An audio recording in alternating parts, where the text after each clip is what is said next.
There probably wasn't anybody more busy than Pete Buttigieg at last week's Democratic National Convention. The U.S. Transportation Secretary turned Michigan resident stresses he's using his personal time to campaign for the Harris-Walz ticket, and he seems to be the go-to spokesperson for the media. Buttigieg was on the list of potential Harris running mates. Some pundits view him as a possible gubernatorial candidate when Michigan Governor Gretchen Whitmer is term limited out after 2026.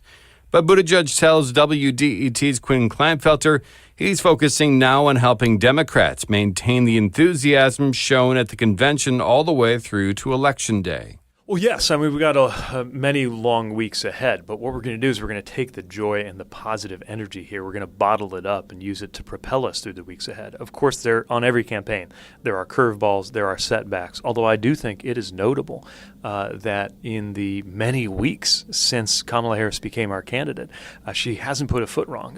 People kept saying, is this the honeymoon? You know, this is a few days, then it gets real. The energy has been sustained. The momentum has been sustained. But as she keeps reminding us, we still need to remember that this is an underdog effort. Any concerns about the protests regarding Israel and Gaza and whether or not that could actually have a significant impact on the campaign going forward? That's one more point of difference between us and Trump-Vance, not just the approach she is bringing to bringing peace to the Middle East, but also the approach she's bringing to engaging protesters and demonstrators, reaching out to those parts of our party that are so concerned, versus this idea you hear from Trump about basically turning the military on protesters. We understand the legitimate concerns of those who have spoken out and will continue to engage.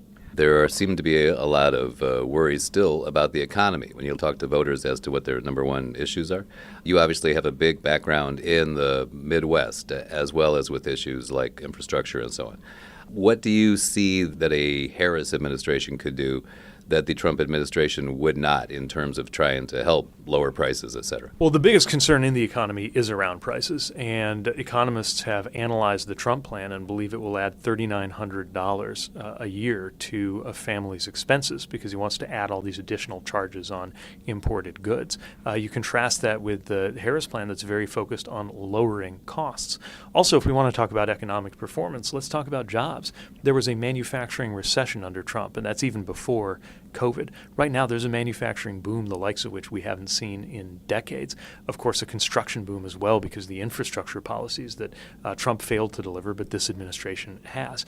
These are the kinds of things that are explaining why you've had in these last few years the most job creation in any presidency in history.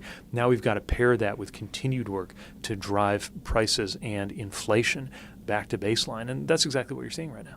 How do you make voters feel that? I hear people, recite the data and people say, well, I'm not really feeling that in my own house. Well, we got to meet folks where they are. This is a real concern. You can't wave it away. That's exactly why, she's being criticized now for being too aggressive in trying to bring prices down. But I think that's the right kind of focus that demonstrates concern for what voters are feeling.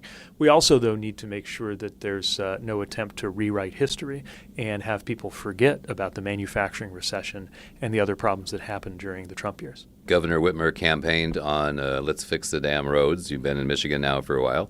She is term limited out. Do you have any idea yourself as to whether or not you would even think about running for governor yourself? I sincerely am not sure what the future holds for me. I've got the best job right now, and of course I'm not speaking in that capacity, but also I'm having the best time when I'm not at my day job campaigning for a ticket in a party that I really believe in. Between the two of them, those things are taking about 120% of my capacity.